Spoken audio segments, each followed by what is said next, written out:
All right, thank you. So this is going to be David Leadbeater. A look at Linux containers, what they do and what they don't. So if you can all give him a big round of applause and get him going.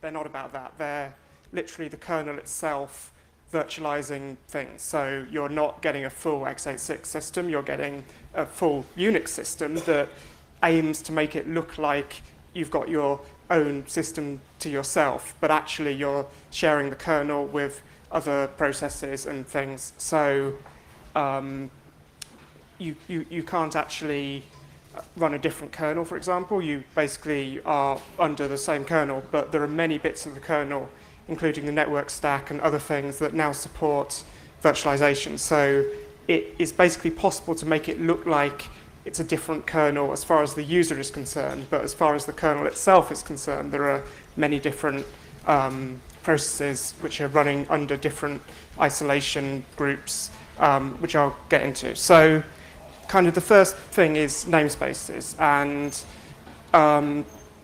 there's various namespaces in Linux now. Originally there was one called the mount namespace, which was added quite a long time ago, so you could have different file systems mounted, but there are several other ones.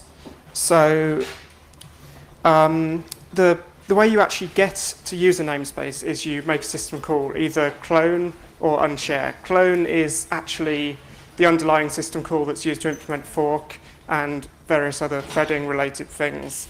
So when you clone a process, you get 2 copies of the process, and depending what flags you specify, you either get exactly the same process, which is effectively fork, or you specify different flags and it won't share the file system, open file descriptors, or other things.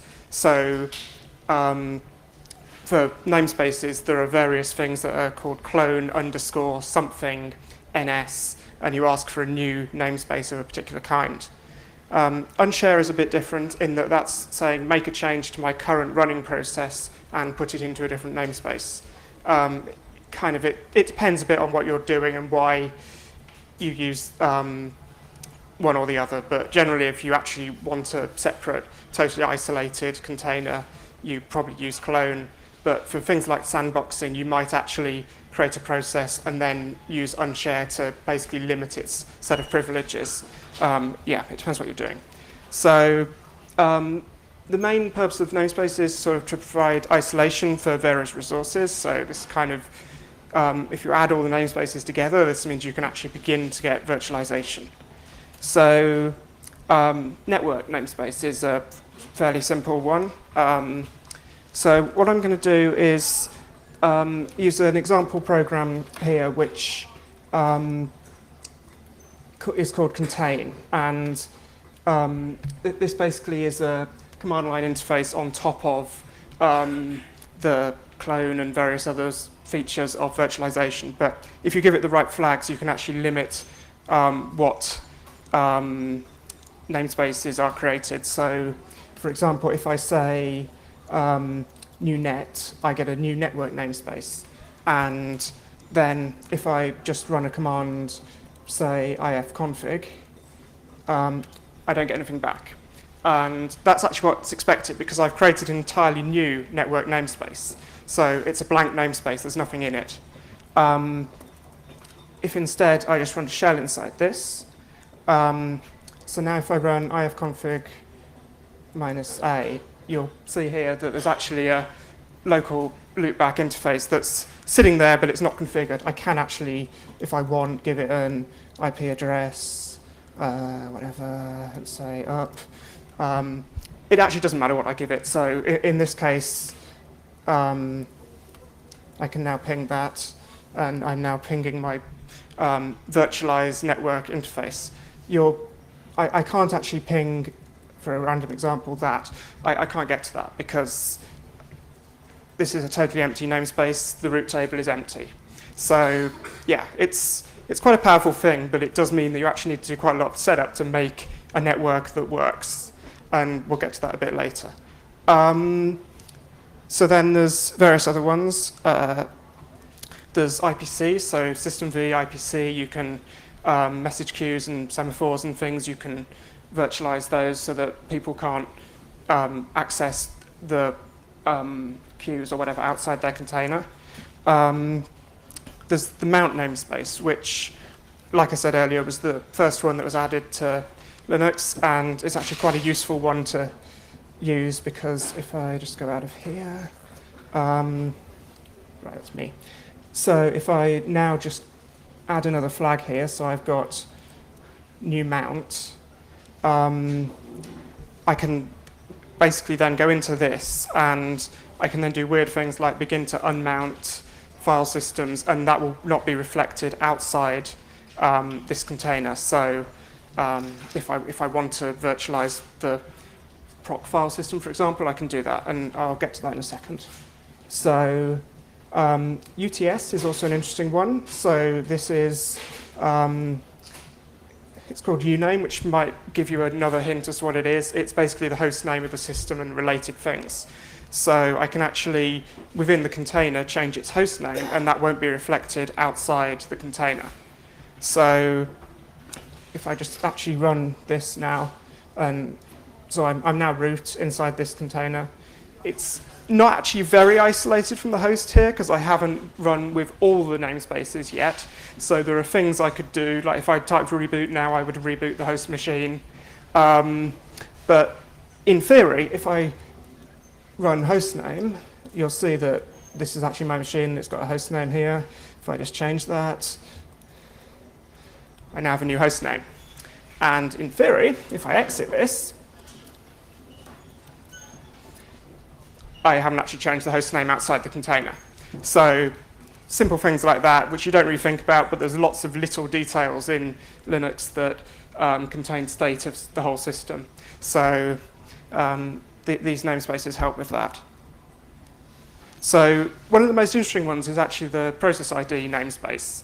So at the moment, if I'm actually inside this, if I go back inside this container, if I run this, I'll see all sorts of crap that I'm running as me. So if I then go back out of this and add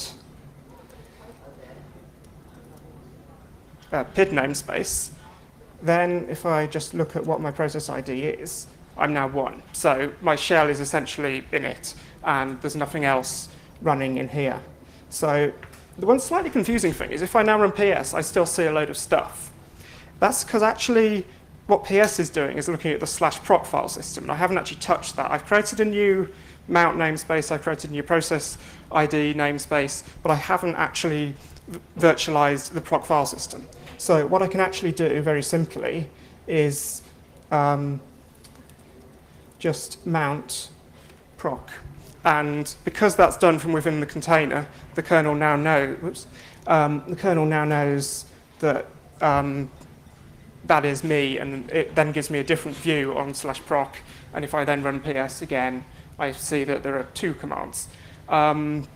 So that is one of the things about sort of this low level of containers. You can very easily get into a state where you make a mistake and you somehow don't virtualize something that means that, you know, something that you expect that should be isolated from the outside world isn't.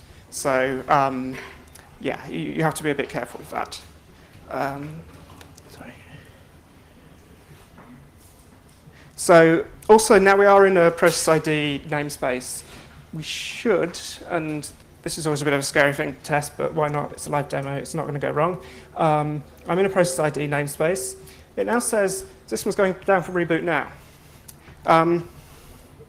Except nothing actually happens. So what it actually did is, because there's a process ID namespace, it has sent process ID 1, which happens to be my shell in this case. It sent it a hub signal. That's all it does if you're in a process ID namespace. In theory, what you should actually do is have some program behaving as in it that handles hub and exits the whole container for you, or whatever it needs to do. So yeah, And then kind of the most interesting namespace, which is actually quite a recent thing in Linux, is, I don't know why it's doing that, doesn't matter. So there's another namespace called the user namespace.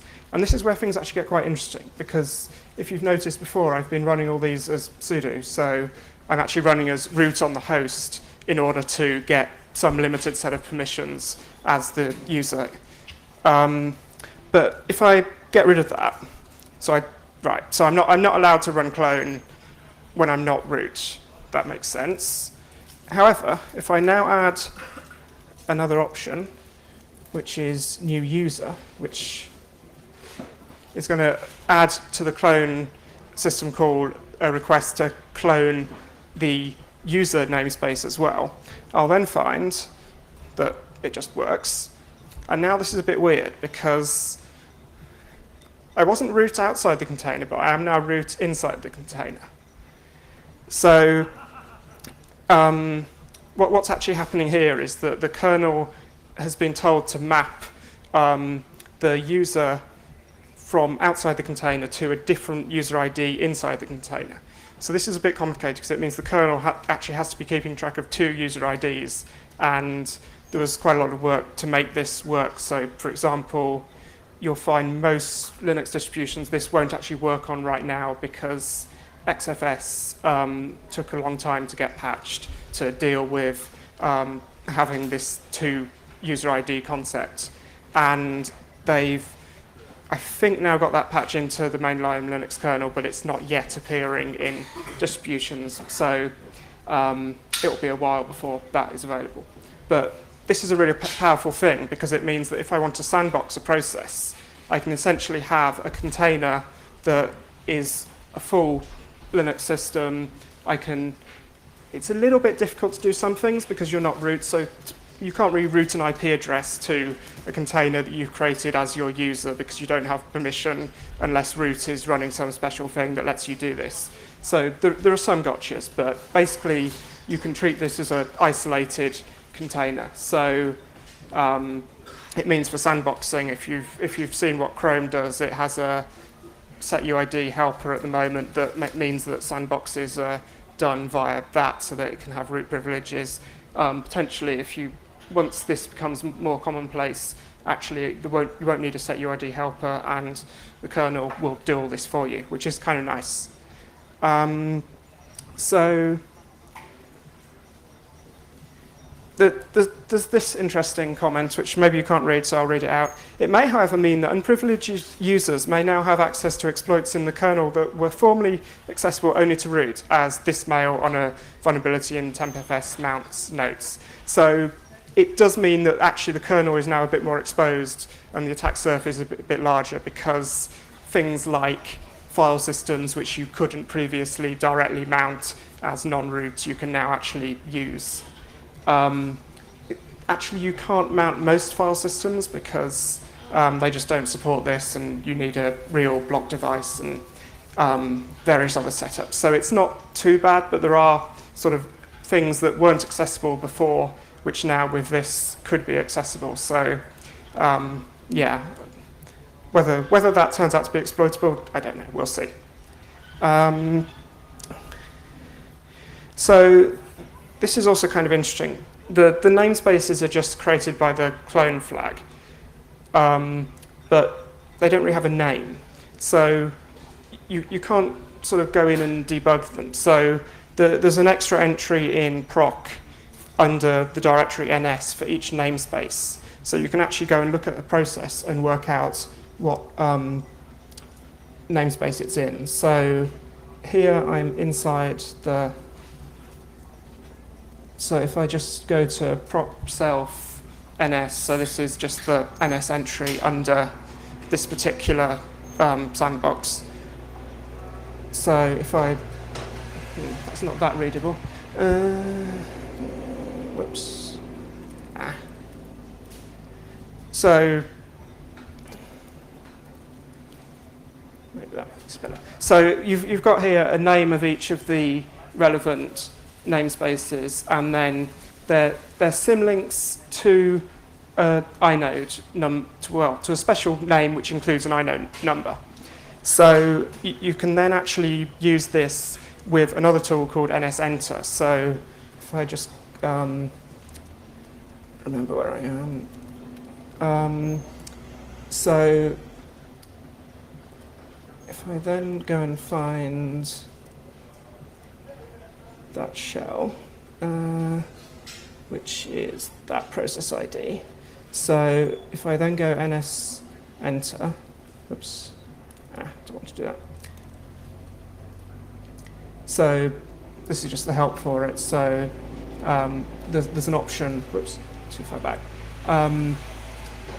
There's an option for various things. So set the working directory and things. So if I then ask it to basically take the process ID that I've got. Sorry, I'm in screen, I can't scroll properly. Give me a second.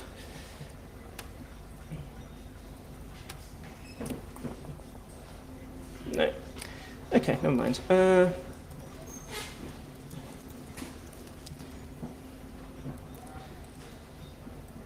So if I ask for this particular process ID, and then, so I've actually just confused my shell here because it doesn't know what I'm doing. But I've now run this nsenter command, and with the process ID of the other process inside this sandbox, I've now actually essentially become that user from another process. So, for example, if you were debugging a container, this is a way you can actually get a sort of entry point into it without needing sort of special support from a higher level thing.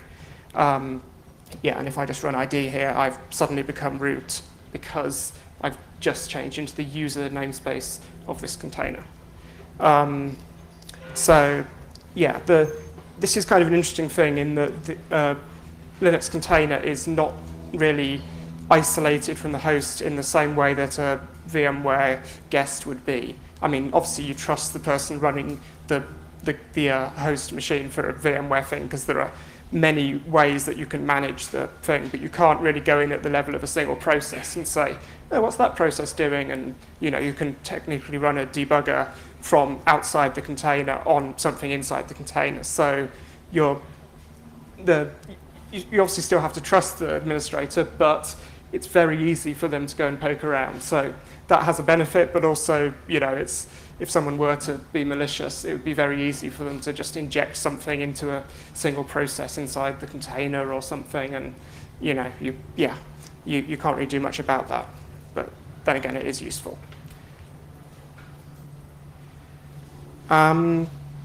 So just to step back ever so slightly, the user namespace support actually has been disabled in various distribution kernels as well, and Debian has a custom syscontrol that turns it off because they're a bit paranoid about the potential security impacts of that. So, I think it will get to a stage where it's cleaned up enough in the kernel that people are more willing to rely on it, but maybe not yet. The other interesting thing actually about this user namespace thing is if I carry on poking around in /proc, there's also, sorry, no tab completion. There's also this interesting thing called UID map. So this actually tells it to map UID 1000 outside to UID 0 inside the container. So it's kind of a way of mapping process user IDs. And you actually can use sequential ranges of user IDs and stuff, and there's support in recent versions of the shadow password tools to deal with having sub-user accounts and other things that you need to make this work. So there is actually quite a lot of support across the whole of sort of the Linux utility userland type tools for containers. And it's quite nice in a way in that it's sort of spread out and it's a generic thing, which means you can just use one bit of this if that's useful to you. But it does mean that there's not actually really a central point of documentation for all this, and it's a bit very sort of disjointed in a way. So going back to the slides. So That's kind of about namespaces. Another thing that's used is C groups. So C groups, as opposed to namespaces, are a bit more rigid in that they're a special file system that you have to mount, and this can then have various so you mount it under sysfs C group by convention, and so you have various controllers. So there's a memory one, there's a devices one, there's a block I/O one, and there's a freezer one. Freezer, I'm not going to talk about much, but it's quite interesting in that that actually allows you to freeze a whole Unix process. So a bit like putting it in the suspending it, but you actually then can get a special external tool that will serialize the state of that to disk, and you can then go and save process, including things like its active TCP connections, and restore them on another machine. So the support for this isn't yet very good, but it's something that potentially could be used to actually make a sort of container-based virtualization platform where you can actually switch processes between machines transparently and things like that. So that's kind of interesting. But if I just exit this, so this is just the C group file system here. And as you can see, there's the ones I mentioned, there's a few others as well, which support various things like huge tables and other things like that. So one of the kind of interesting things is there's a memory limit in bytes. So this isn't set up at all, that's just a very large number. I don't know, maximum 64-bit int or something like that. There's not that much memory on my system, unfortunately. But if you actually then go and create a C group, so the way C groups work is a bit weird in that I just basically make something in here. So if I make something called foo, and then I change it into foo, that didn't work. So eventually it will populate things with files. I apparently haven't set this system up quite right yet. So where have I gone? Right. So if I use contain again, because this does it for me. So I can go memory limit in bytes, and if I give that 10 megabytes, say. Now, C groups need a name, so I have to give this a name, so I'll just call it test. And if I then just run something very simple, like bash, C groups, I do actually need root for. So I'm now inside a container which should be limited to 10 megabytes only. So if I do something like, so that's just allocating 10 megabytes. I'll just print OK at the end, and then it says killed. So the kind of interesting thing about this is actually, this is actually using the kernel killer, because as far as the kernel's concerned, it's a thing that's out of memory, and it uses the killer to kill it. So you get a kill -9, just like you would if you actually ran the system entirely out of memory. So yeah, it's kind of nice in that it's just integrated into the kernel and just works. And if you're familiar with ulimit, that's not a great thing for limiting virtual memory, because you have to limit the amount of virtual memory, and people might need to map large files which actually don't use much kernel memory. But this accounts for some amount of kernel memory as well. So in theory, if you do something evil that results in filling up the kernel as well, then actually it will kill you anyway. So it should be a nicely isolated container. But of course, there are things which may not be perfect, but generally it works quite well.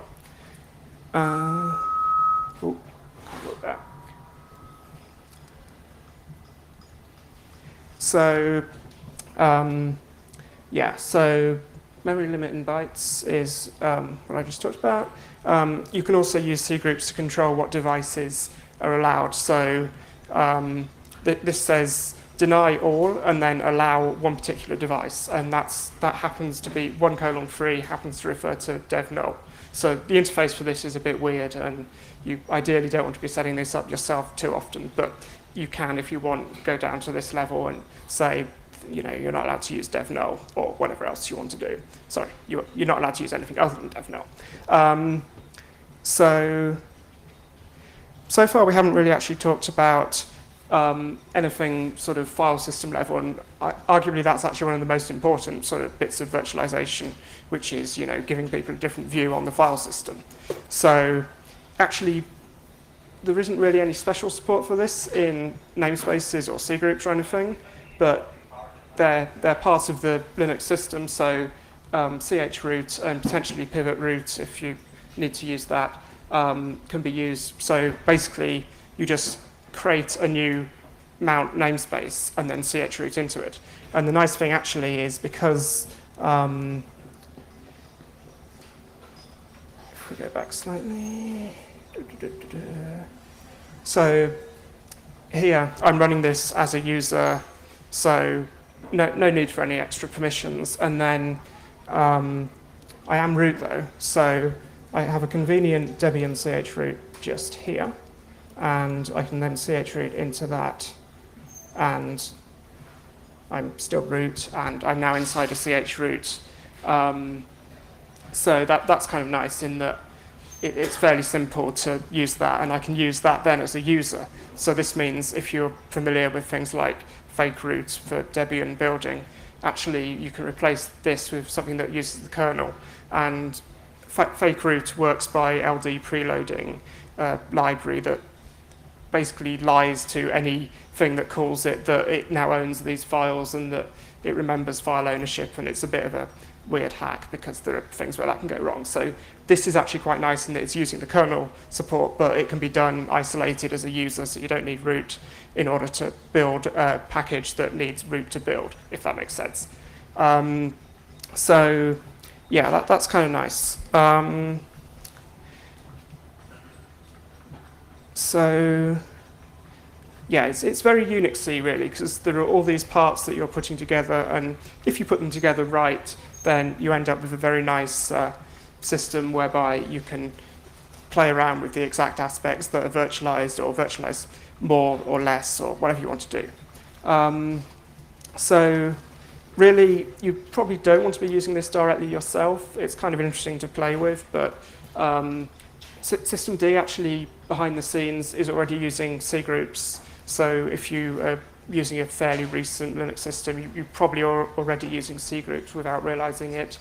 There's a utility thing that comes with systemd called systemd nspawn, which allows you to basically run a particular system inside a container like this. And if you actually look at the man page for that, there's some very simple examples at the end that say this is how to run dev bootstrap to get a Debian root file system, and then you can run systemd nspawn with the right options, and you end up with a file system that is isolated, and then you can run apt-get install or build your package or whatever you want to do inside that. Docker and LXC kind of go together, so Docker underneath is actually using LXC. If you're not familiar with Docker, it's a very nice system where you basically give it very simple recipes, and it will go away and install whole systems for you, and it makes use of extra features on top of containers like union file systems, so you can have a very simple file system to start with, and then you can add a web server to that, and you can then save that under a name and recreate it later. So it's really quite nice and builds on all this and adds sort of a management layer that isn't really present in the sort of lower level stuff. There's something called Let Me Contain That For You, which is written by Google and sort of allows fairly low level control. It's still rather work in progress, but the idea there is to sort of complement Docker and various things. And then there's something called pflask, which is actually quite a nice simple thing that is similar to the contain thing that I've been using as an example, but a little bit more full-featured. And they have some good examples of things you can do, like you could run a web browser in a way that it can't actually see your home directory. So you can actually use bind mounts to hide your home directory from the web browser. So it's still running technically as your user, but you've hidden any files that you're scared that, you know, some weird website might try and steal from you or whatever. So it's kind of a level of isolation, but limited in that it's still able to talk to your X server and things. So yeah, that's quite nice. So that's mostly the end. There's two good article series on Linux Weekly News. The first one is, I think, a 7 series of articles about namespaces, and it goes through process ID namespaces up to user namespaces and all the other ones. And then there's also a quite recent series on C groups, because they've actually begun to change how C groups work, because they turned out to be quite complex and didn't really work for everyone, and Systemd is now kind of managing them, and there's a bit of discussion about exactly what's going to happen there. So that's quite an interesting series to read. That's pretty much it. So if anyone has any questions, feel free. I think there's a mic over there. Yeah, just wait for the mic next one. I was just wondering what the performance hit is when you containerize a new process. Like, how many containers can you spin up before you have problems? So it's only really a Linux process, so there isn't a huge performance hit. I mean, if you do things like create a new mount for every one, of course, you'll be using more space in the kernel for that. And one thing I didn't really mention is networking, and if you actually start wanting to sort of isolate them on the network, you then need to give each one a separate IP address and all stuff like that, which actually gets a bit more complex. But if you were just running up basically a container that had input and output and nothing else. So would it make sense to spin up a new container to service like a web request? Or is it that would be a bit like running CGI, in that you'd be forking essentially for every request. So it wouldn't be great for every web request, but maybe you could do something like, if you had several workers for your web server, you'd keep those in a separate container. But usually kind of the idea is you run a particular server in a container, and then that's kind of an isolated thing. So you wouldn't usually go to that level, but they are actually fast enough that if you did want to do something, for example, I've got it's an IRC bot where you can just give it random Unix commands to run, and it runs those in a container. And I'm relatively happy to trust that to I probably won't put it on a public channel, but it's on a channel with a few friends on, and it's quite useful for playing around, and it's fast enough to make that kind of thing work. So yeah. Anyone? Are the namespaces, are they nestable? If you create, let's say as a regular user, something that you're then root within, can that create its own virtual namespaces within it? Yeah, that works. Okay.